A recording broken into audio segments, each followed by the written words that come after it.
What's up, guys? Welcome back to Newswave. So over the weekend, there was a lot of talk around Xbox and DRM, specifically after a severe outage took place, leaving many people unable to play their digital purchases on their system. And of course, this led to a ton of frustration and a lot of support tickets. We're going to go over that here today. Also, we are going to be talking about the Nintendo Switch and a bit of a sales update as we head towards Nintendo's big financial report. Looks like they're already passing up a couple other systems in different regions.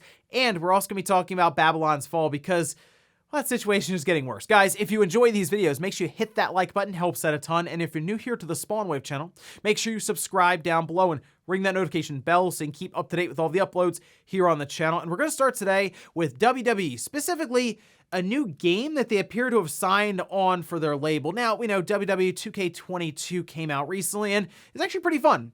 At least it wasn't broken like 2K20. It's a step in the right direction. Hopefully next year they can build on what they did with 2K22. But take a look at this. This was during an investor's call with Mr. McMahon, who says, "We recently signed a new deal in the role-playing game space that will be announced soon." This was during their first quarter earnings call, and we're going to get a WWE wrestling RPG. I know WrestleQuest was announced, and that looked really cool.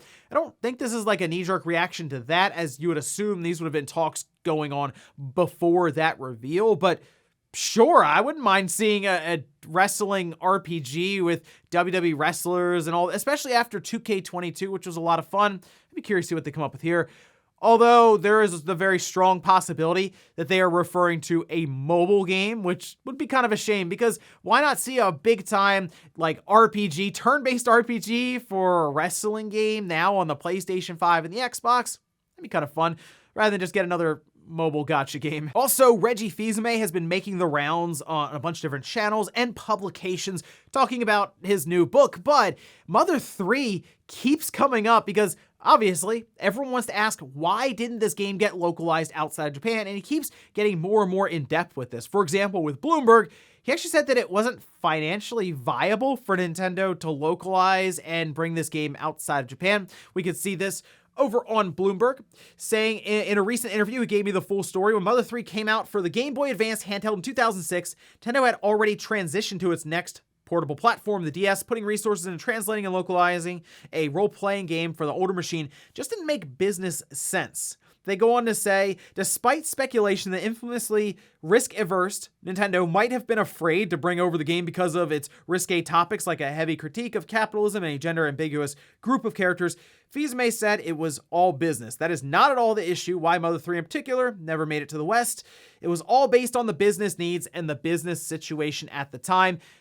I mean, you figure Reggie knows why Mother 3 wasn't brought over. I'm sure he remembers many conversations about that, but I do have to question this reasoning only because like Earthbound Beginnings came over. Earthbound, like they've released games in this series, the Mother series before. I didn't really know why Mother 3 would have been the point they stopped at and been like, well, the numbers don't make sense. It was a Game Boy Advance ROM that they would have translated and just dropped on the Virtual Console for the Wii U, like they did in Japan, obviously in Japanese, but they moved it over there for Virtual Console. I think they released that game like twice or something there. So I don't know. This is just Reggie, I guess, giving an answer. Don't know how good of an answer it really is here, though. Oh, and we've seen some interesting crossovers in the world of gaming, but what about Microsoft Excel and EVE Online? This was tweeted out from the EVE account saying, "This is not a joke, EVE.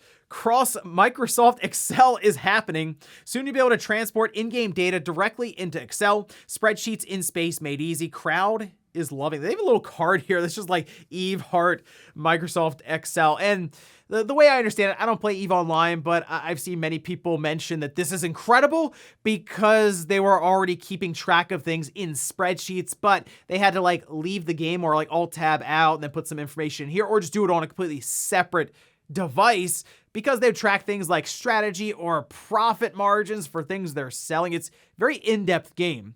But the idea of bringing in Excel, maybe through a plugin or a portal, but essentially letting you just take your data from there and move it over seamlessly, I feel like that's going to save a lot of time, but certainly an interesting announcement here. And guys, with some of the quick news out of the way, let's get into the bigger stuff.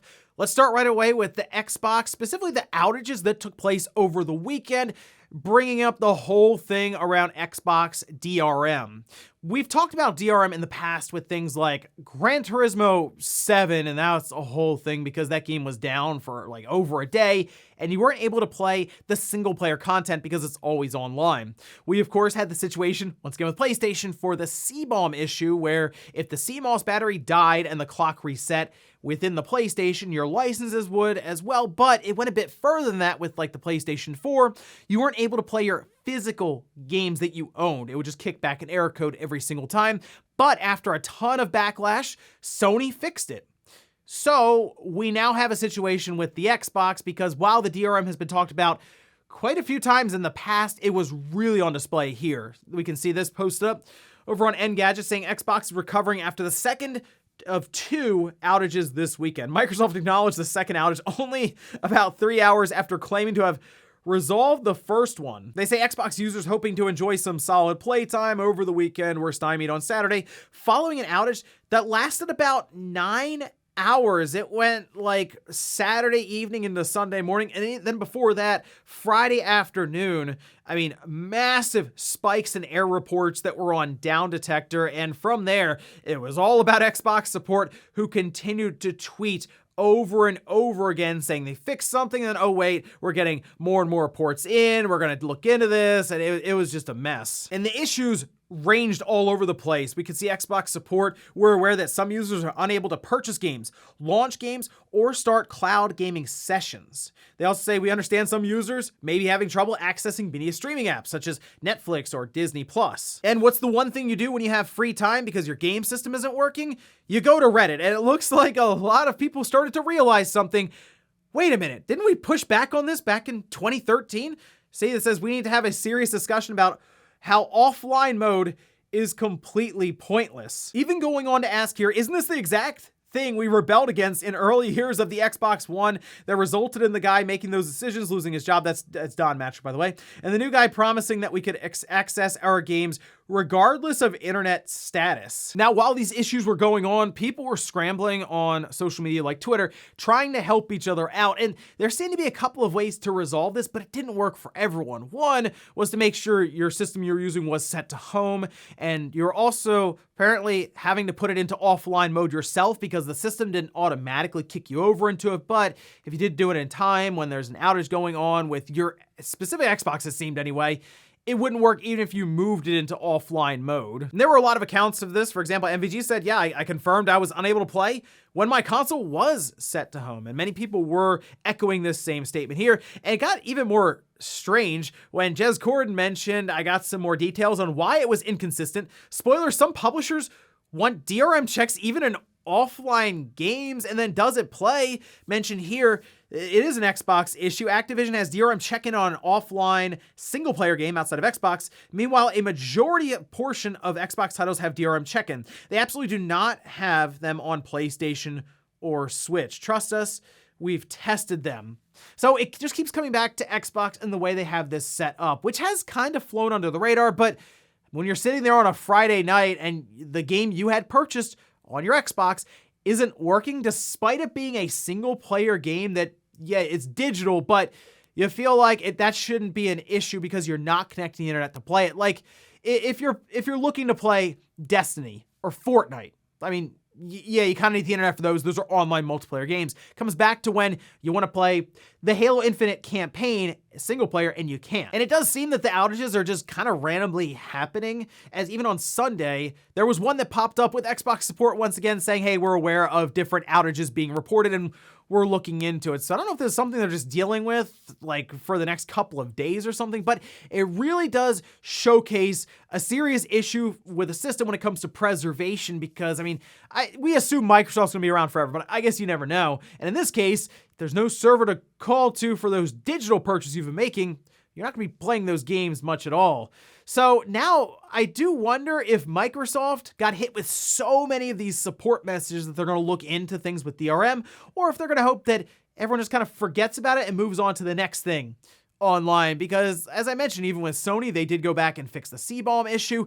Gran Turismo 7, Well, you still need to connect online for that. That being game specific is frustrating, but at least system wide, when we had that problem with the PlayStation 4 and the PlayStation 5, they went back to resolve it. So I'm hoping here, if there is enough pushback, Microsoft will say, okay, let's reevaluate this when it comes to DRM, or in their mind, they need to hide it a bit better and work on letting the system go into offline mode automatically or not be so restrictive if it can't make a call to a server. Steam, I think for like 30 days, it'll just let you be offline. Nintendo has something similar with their like Nintendo Switch Online, N64, Super Nintendo stuff, where you have a check-in every like 30 days or so. So Microsoft certainly needs to look at this because a lot of people all of a sudden notice that if the server just happens to be down at that time, they lose access to all of their digitally purchased games. Oh, and I do want to mention, I was a bit surprised at the turnaround we've had in 2013. The backlash was overwhelming for Microsoft, but here with this situation going on, as people started to realize that they didn't have complete control of their digital library, a lot of people were like, it's cool, it's fine, whatever. Very strange how much we've shifted in less than a decade. Next up, let's talk about a couple of Nintendo Switch milestones that have been reached here when it comes to the sales side, which as we go along now that the Switch is over 100 million units, that's going to be looking at several best-selling systems to run down and eventually pass. And it's also going to come down to different regions for Nintendo. As we know, they certainly favor Japan specifically when it comes to the handheld side of things. So as the Switch works to pass different handheld specific devices from Nintendo there, it's going to be a big deal. We can see this posted up by David Gibson saying out of Famitsu, Nintendo Switch Sports took the top spot with 190,000 units sold. That's very good. Just short of the 354,000 first week sales of Wii Sports Resort, which was released in June 2009. Switch in 5 years has sold 24.6 million and passing 3DS, which took 10 years to hit the same number. The DS, looking at that, 32.86 million units, which is extremely impressive because the Switch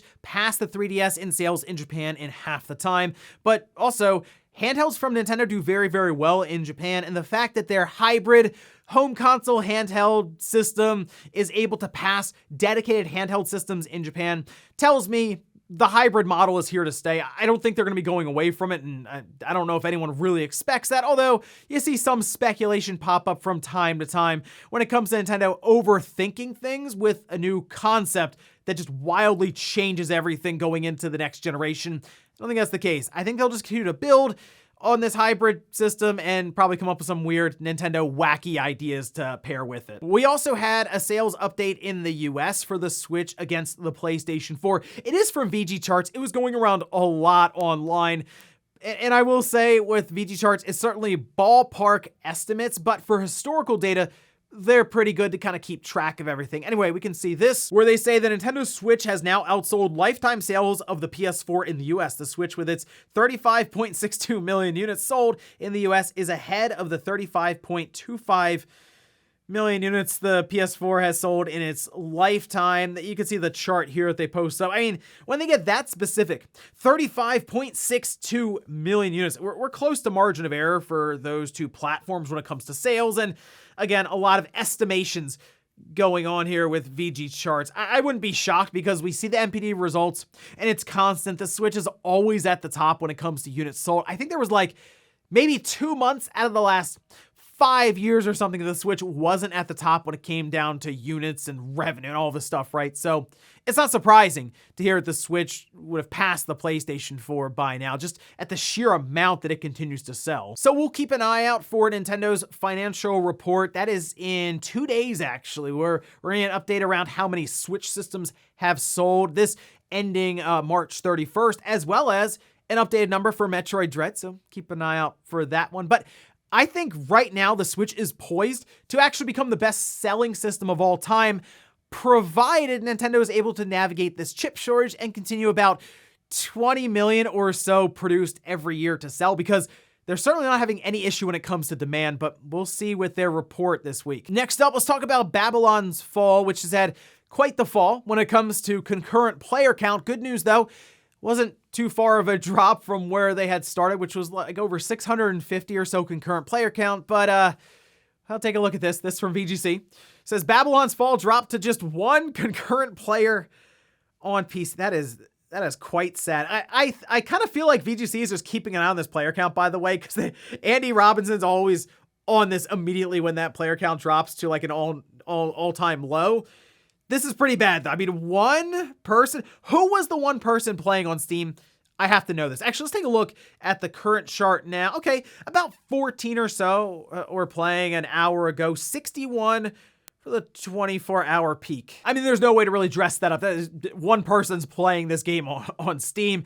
It's a live service game that relies on concurrent players to hold this thing up with the battle passes, the microtransactions, and all of that. I mean, yeah, Babylon's Fall didn't work out. They still, I think, have another season or two, I think, to do. I don't know if that's going to help their player count, if that's going to get them a spike back up to like 100, but yeah, tough times here for Platinum Games and Square. I do wonder if something like Babylon's Fall, which clearly is just a failure for them at this point, will turn them off a bit when it comes to live services. They have a really good one in Final Fantasy XIV. Maybe they tasted that success and they want another Final Fantasy XIV. Well, something tells me it's not going to be Babylon's Fall. And in our last bit of news, let's talk about Outriders, which is an intellectual property that Square held on to. We heard about all those IPs going to Embracer along with the 3 different studios, including Crystal Dynamics. Well, Outriders and Just Cause were a couple that stayed with Square, and it sounds like Outriders is having its own problems when it comes to finances, specifically just turning a profit. See, the way we know this is because People Can Fly are reporting their own financial reports, all this. And they keep mentioning that they're not getting any kind of royalty payments that would be based on profits generated beyond what Square would have paid for distribution and marketing and all of this with Outriders. We can see this. This posted up by Tweaktown saying, the group received no royalties from the publisher for the period to December 31st, 2021, which means that as the reporting date, net proceeds from the sale of Outriders were insufficient to recover the costs and expenses incurred by the publisher to develop, distribute, and promote the title. This was confirmed by the royalty statement for the 4th quarter of 2021, received by the group from the publisher. Now, this whole situation with Square and People Can Fly sounds a bit weird because People Can Fly have to rely on Square to tell them when the game's profitable, but like Square controls all the numbers. It sounds really weird, right? And they just did like an expansion for the game that came out. And People Can Fly have mentioned now that they might just not do any more expansions if they're not getting royalties, which, I mean, yeah, you're not getting paid any extra money on profits for the game that continues on. Square did take that Game Pass deal for it, and we don't really know how much that was, but could have affected profitability if that part isn't included in, say, every unit they've sold on top of that. So I don't know. This whole thing with Square now, the more I look at them, the more I just feel like their management is very poor as a publisher. We just talked about Babylon's Fall, right? Like that's the whole thing. We hear about Outriders, which if you like the game or not, I mean, still, it seemed like it was pretty popular when it released, had some inventory bug issues, but people were playing the game, and checking it out. Then we hear about how Tomb Raider, they wanted to get rid of that because they weren't happy with how Crystal Dynamics was performing after making them create a live service Avengers game and then later saying we shouldn't have given them, we gave the live service idea to the wrong studio. And I don't know, Square's a bit sketchy right now. They're very lucky they have the Final Fantasy intellectual property. I'll say that. And before we go to the comment of the day, we're gonna take a look at the poll that I posted up yesterday, where I asked, if you have an Xbox, did you experience any disruptions this weekend with the reported Xbox Live outages? 65% said no, everything worked fine. 35% said yes, I wasn't able to play certain or any of my games. That's what it comes down to. If you had issues, you're really annoyed and frustrated right now. If you didn't, you're like, what's everyone talking about? I don't get it. And those were kind of two sides of the coin that I saw online. But either way, I hope Microsoft is able to reflect on this whole DRM thing that's being looked at heavily now, especially by people who weren't able to play their digital purchases, and makes some changes behind the scenes. Something tells me that they've gotten this far with the Xbox being so heavy-handed with DRM, and they're hoping that everyone just kind of forgets and moves on to the next thing. And we'll finish up with the comment of the day, as you're seeing here. This is from Danny saying, gotta be one of the rarest UMDs ever, especially since those are so fragile and it looks to be in great condition. That referring to the Star Wars Battlefront 3 game that was in like play testing and like an early build of it. Yeah, those UMDs were kind of a pain. The idea, I think, was was good. Like, Sony thought to themselves, how do we have like disc-based media that's cheap enough to put, I think, like 1.5 gigabytes on board, but make it so it doesn't get destroyed immediately when it leaves the house. They just encased it in plastic. It's kind of a cool design in the PSP. Unfortunately, there were so many things that go wrong that it just made it extremely fragile. I would see them come in all the time on trade, and those plastic cases were like broken apart and like the disc was basically falling out. It made all kinds of noise with that disc drive just to make this work, but it's certainly an interesting idea, I guess. And ladies and gentlemen, that's going to do it here for Newswave. If you enjoyed this video, guys, hit that like button. If not, hit the dislike. Leave comments down below about everything we talked about here today. Where's the Xbox outages that were experienced over the weekend? Did you have issues playing your digital games? How do you feel about Xbox's DRM now? Also, what about the Nintendo Switch sales in Japan passing the 3DS and in the US passing the PlayStation 4? Thanks, guys, for watching, and I'll see you next time.